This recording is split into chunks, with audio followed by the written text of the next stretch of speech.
चलिए जानते हैं आज की देश और दुनिया की काम की और महत्वपूर्ण खबरों को। वैक्सीन लगने के बाद सामने आई खून के थक्के जमने की शिकायत, देशों ने इस्तेमाल पर लगाई रोक। केंद्रीय कैबिनेट का फैसला, इंफ्रा और विकास कार्यों की फंडिंग के लिए बनेगा नया बैंक। कोरोना के बढ़ते मामलों के बीच पीएम मोदी ने फिर बुलाई बैठक, मुख्यमंत्रियों के साथ होगा हालात पर मंथन। केंद्र सरकार ने 2000 रुपए के नोटों को लेकर दी बड़ी जानकारी, जाने आखिर क्यों नहीं हो रही अब छपाई। रात 10 बजे के बाद रेस्टोरेंट, मॉल, क्लब हाउस रहेंगे बंद, पान की दुकानों पर भी सख्ती। कोविड के चलते लिया फैसला, रेलवे का निजीकरण होने वाला है क्या? रेल मंत्री पीयूष गोयल लोकसभा में दिया बड़ा बयान। 7 साल से भाजपा नेताओं के साथ काम कर रहे थे राकेश टिकैत, बोले किसान नेता हम मोदी विरोधी नहीं। लोकसभा में पेश हुआ बिल, दिल्ली में अब सरकार का मतलब होगा उपराज्यपाल। जी हां दोस्तों, और भी बहुत बड़ी काम की खबरें निकल कर आ रही हैं, इसलिए वीडियो को शुरू से लेकर लास्ट तक जरूर देखना। और अभी तक आपने इस वीडियो को लाइक नहीं किया तो लाइक कर दीजिए। तो चलिए वीडियो स्टार्ट करते हैं। रेलवे का निजीकरण होने वाला है क्या? रेल मंत्री पीयूष गोयल लोकसभा में दिया बड़ा बयान। जी हां, केंद्र सरकार ने हाल के दिनों में जिस तरह से सरकारी कंपनियों में विनिवेश बढ़ाने की बात कही है, उसे देखते हुए विपक्ष कई बार कह चुका है कि सरकार रेलवे का भी निजीकरण कर देगी। मंगलवार को रेल मंत्री पीयूष गोयल ने लोकसभा में रेलवे के निजीकरण को लेकर लगाई जा रही सभी अटकलों पर विराम लगा दिया।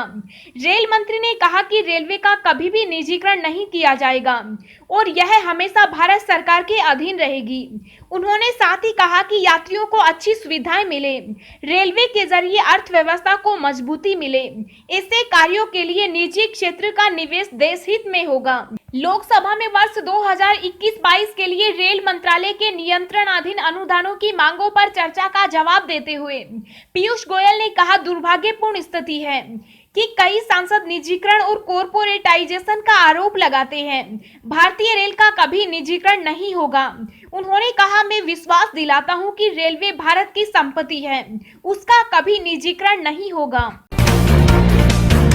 केंद्रीय कैबिनेट का फैसला, इंफ्रा और विकास कार्यों की फंडिंग के लिए बनेगा नया बैंक। जी हां, प्रधानमंत्री नरेंद्र मोदी की अध्यक्षता में मंगलवार को केंद्रीय मंत्रिमंडल की बैठक हुई। बैठक के बाद वित्त मंत्री निर्मला सीतारमण और केंद्रीय मंत्री प्रकाश जावड़ेकर ने एक प्रेस वार्ता में बैठक में लिए गए फैसलों के बारे में जानकारी दी। वित्त मंत्री ने बताया कि बैठक में फैसला लिया गया कि एक नया राष्ट्रीय बैंक बनाया जाएगा जो इंफ्रास्ट्रक्चर और विकास संबंधित कार्यों के लिए राशि जुटाने का काम करेगा। वित्त मंत्री निर्मला सीतारमण ने कहा कि बजट के दौरान हमने इस बात का उल्लेख किया था कि हम बुनियादी ढांचे और विकास संबंधी गतिविधियों के लिए एक राष्ट्रीय बैंक का गठन करेंगे। केंद्रीय मंत्रिमंडल ने डेवलपमेंट फाइनेंस इंस्टीट्यूट या विकास वित्त संस्थान के गठन की अनुमति दे दी। उन्होंने कहा कि डीएफआई की स्थापना के लिए विकास और वित्तीय उद्देश्य दोनों महत्वपूर्ण होंगे और मायने रखेंगे। कोरोना के बढ़ते मामलों के बीच पीएम मोदी ने फिर बुलाई बैठक, मुख्यमंत्रियों के साथ 17 मार्च को हालात पर मंथन। जी हां, देश में एक बार फिर से कोरोना के मामले काफी तेजी से बढ़ रहे हैं। कोरोना वायरस के बढ़ रहे खतरे को देखते हुए प्रधानमंत्री नरेंद्र मोदी एक बार फिर सभी राज्य के मुख्यमंत्रियों के साथ बैठक करेंगे। पीएम मोदी 17 मार्च यानी आज वीडियो कॉन्फ्रेंसिंग के माध्यम से मुख्यमंत्रियों से चर्चा करेंगे। मुख्यमंत्रियों के साथ होने वाली इस बैठक को काफी अहम माना जा रहा है। प्रधानमंत्री मोदी इस बैठक में कई अहम फैसले भी ले सकते हैं। हालांकि कोरोना के बढ़ते मामलों को देखकर कई राज्य सरकारों ने फिर से सख्ती बढ़ानी शुरू कर दी। केंद्रीय स्वास्थ्य मंत्री हर्षवर्धन ने भी कहा कि लापरवाही के कारण एक बार फिर से कई राज्यों में संक्रमण के मामले तेजी से बढ़ रहे हैं। कोरोना वायरस के बढ़ते मामलों को देखकर महाराष्ट्र सरकार ने 31 मार्च तक के लिए नए नियम लागू कर दिए। राज्य सरकार ने 50% क्षमता के साथ ही सिनेमा हॉल, होटल, रेस्टोरेंट जैसे जगहों को खोलने के आदेश दिए। साथ ही शादियों में भी अधिकतम 50 लोगों के शामिल होने की इजाजत दी। वहीं पंजाब सरकार ने लगातार बढ़ रहे कोरोना संक्रमण को देखते हुए 10वीं और 12वीं की बोर्ड परीक्षाएं 1 महीने के लिए टाल दी। दरअसल महाराष्ट्र, पंजाब, कर्नाटक, गुजरात और तमिलनाडु में बढ़ते संक्रमण ने चिंता बढ़ा दी। देश में 78% से ज्यादा नए मामले इन्हीं 5 राज्यों में पाए गए। 85 दिनों बाद देश में 26,291 नए मामले सामने आए, जबकि एक दिन में 118 लोगों की मौत भी हुई है। केंद्र सरकार ने 2,000 रुपए के नोटों को लेकर दी बड़ी जानकारी, जाने आखिर क्यों नहीं हो रही अब छपाई। जी हां, 2,000 रुपए के नोट को लेकर केंद्र सरकार ने बड़ी जानकारी दी है। वित्त राज्य मंत्री अनुराग ठाकुर ने कहा कि 2,000 रुपए मूल्य के करेंसी नोट की पिछले 2 साल में कोई छपाई नहीं हुई। 30 मार्च 2018 तक सर्कुलेशन में 3 अरब 36 करोड़ 20 लाख नोट थे। 26 फरवरी 2021 के मुताबिक सर्कुलेशन में 2 अरब 49 करोड़ 90 लाख 2,000 रुपए के नोट सर्कुलेशन में थे। उन्होंने संसद में इस बारे में जानकारी दी। उन्होंने कहा कि नोटों की प्रिंटिंग को लेकर आरबीआई के साथ बातचीत कर सरकार फैसला लेती है। अप्रैल 2019 के बाद से एक भी नया 2,000 का बैंक नोट नहीं छापा गया। उन्होंने कहा कि जनता की लेन देन मांग को पूरा करने के लिए आवश्यक मूल्य के नोटों की आपूर्ति बनाए रखने के लिए सरकार आरबीआई की सलाह पर किसी विशेष मूल्य के नोट की छपाई से संबंधित निर्णय लेती है। उन्होंने बताया कि 2019-20 और 2020-21 के दौरान 2,000 रुपए के बैंक नोट के लिए छपाई से संबंधित कोई आदेश सरकार की ओर से जारी नहीं किया गया। दोस्तों, अगली खबर जानने से पहले आपसे एक रिक्वेस्ट है कि इस वीडियो को बनाने में मुझे बहुत ज्यादा मेहनत लगती है, तो इस मेहनत के लिए वीडियो को एक छोटा सा लाइक जरूर करें। अब पोस्ट ग्रेजुएशन के बराबर होगी सीए, सीएस और आईसीडब्ल्यूए की डिग्री, यूजीसी ने दी मान्यता।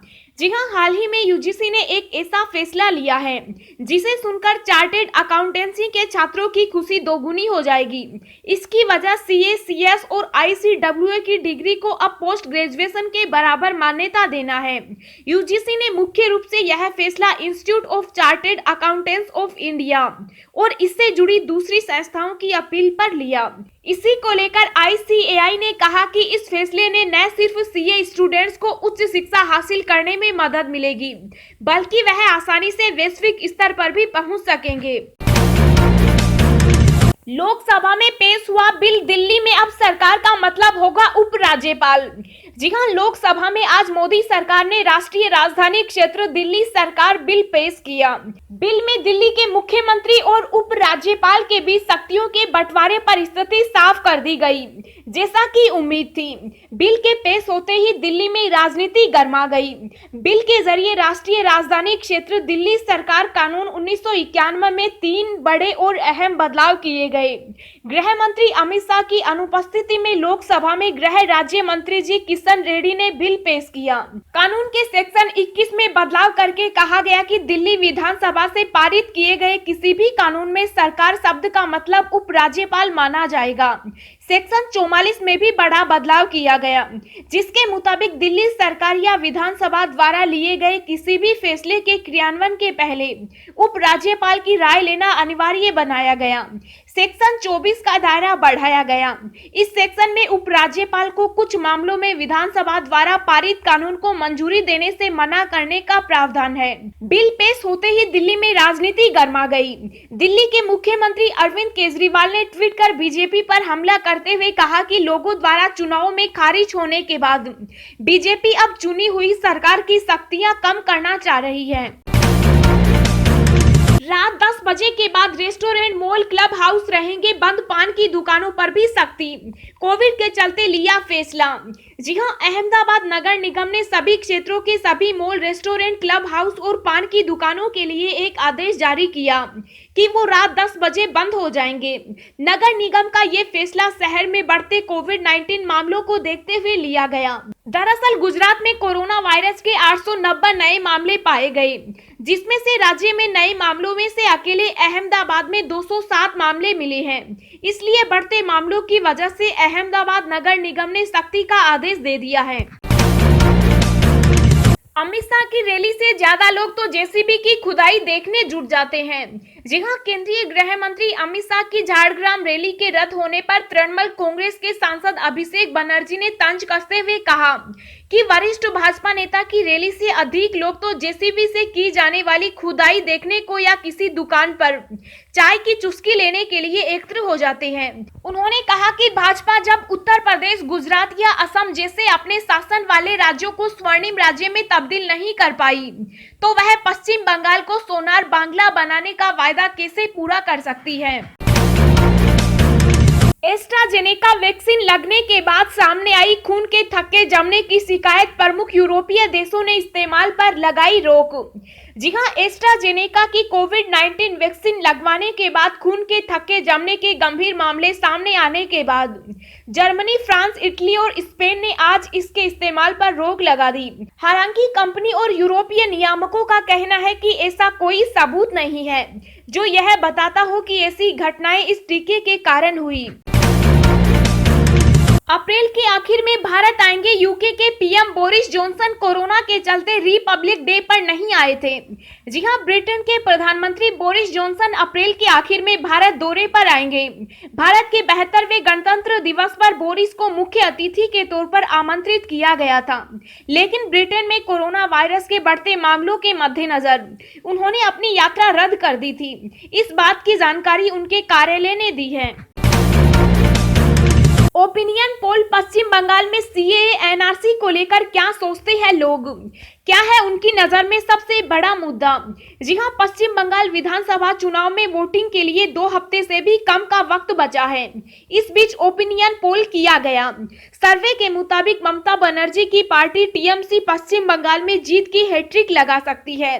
बीजेपी को इस चुनाव में पिछले चुनावों की तुलना में जबरदस्त फायदा तो हो रहा है, लेकिन सत्ता का स्वाद चखने में नाकामयाब दिख रही है। वहीं कांग्रेस लेफ्ट को इस चुनाव में भारी नुकसान उठाना पड़ सकता है। सी वोटर ने लोगों से कई अन्य सवाल भी किए हैं। सर्वे में पूछा गया कि उनके लिए सबसे बड़ा चुनावी मुद्दा क्या है। 35% लोगों का कहना था कि बेरोजगारी बड़ा मुद्दा है। 20% लोग बिजली पानी को बड़ा मुद्दा मानते हैं। वहीं कोरोना को 15%, कानून व्यवस्था को 4%, भ्रष्टाचार को 12%, सीएए एनआरसी को 6%, घुसपैठ को 2% लोग मुद्दा मानते हैं। सीएम के तौर पर ममता बनर्जी का कामकाज कैसा है, 54% लोग ने अच्छा कहा, 20% ने औसत बताया और 26% का कहना था कि ममता बनर्जी ने खराब काम किया। पीएम के तौर पर नरेंद्र मोदी का कामकाज कैसा है, 46% लोग ने अच्छा बताया, 16% ने औसत और 38% ने खराब बताया।